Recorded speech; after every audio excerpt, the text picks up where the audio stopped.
2024 সালের নির্বাচনে হারের পরও কামালা হ্যারিস আবার রাজনৈতিকভাবে সক্রিয় হচ্ছেন।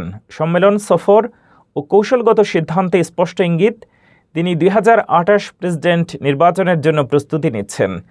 বিশ্লেষকদের মতে এটি তার কামব্যাক পরিকল্পনার অংশ, যা তাকে ডোনাল্ড ট্রাম্পের সম্ভাব্য প্রতিদ্বন্দ্বী করে তুলতে পারে।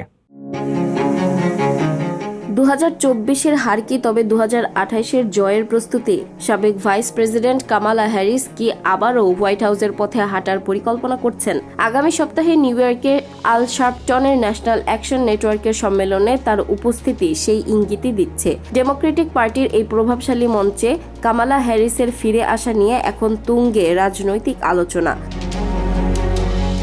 বাইডেন প্রশাসন বিদায় নেওয়ার পর কয়েক মাস আড়ালে থাকলেও গত বসন্ত থেকেই রাজনৈতিক পাদপ্রদীপে ফিরতে শুরু করেছেন হ্যারিস। নিজের বই 107 ডেজ 107 ডেইজের প্রচারণায় দেশ জুড়ে সফর করছেন তিনি। 2026 সালে ক্যালিফোর্নিয়ার গভর্নর নির্বাচনে অংশ না নেওয়ার কৌশলগত সিদ্ধান্তটি অনেক বিশেষজ্ঞই দেখছেন 2028-এর প্রেসিডেন্ট নির্বাচনের ক্লিয়ারিং দ্য রানওয়ে বা পথ পরিষ্কার করার অংশ হিসেবে।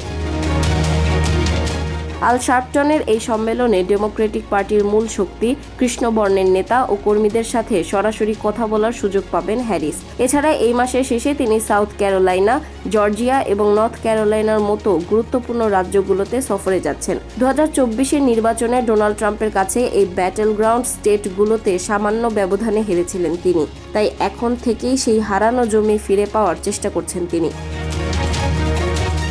সম্প্রতি ইরানের উপর ট্রাম্পের বিমান হামলার কড়া সমালোচনা করেছেন কামালা হ্যারিস। তিনি অভিযোগ করেছেন, ট্রাম্প আমেরিকাকে এমন এক যুদ্ধে জড়িয়েছেন যা জনগণ চায় না। রিপাবলিকানরা অবশ্য তার এই সমালোচনাকে লজ্জাজনক বলে অভিহিত করেছেন। তবে রিপাবলিকানদের এই ত্বরিত প্রতিক্রিয়া প্রমাণ করে যে তারাও কামালা হ্যারিসকে 2028-এর জন্য বড় প্রতিদ্বন্দ্বী মনে করছেন।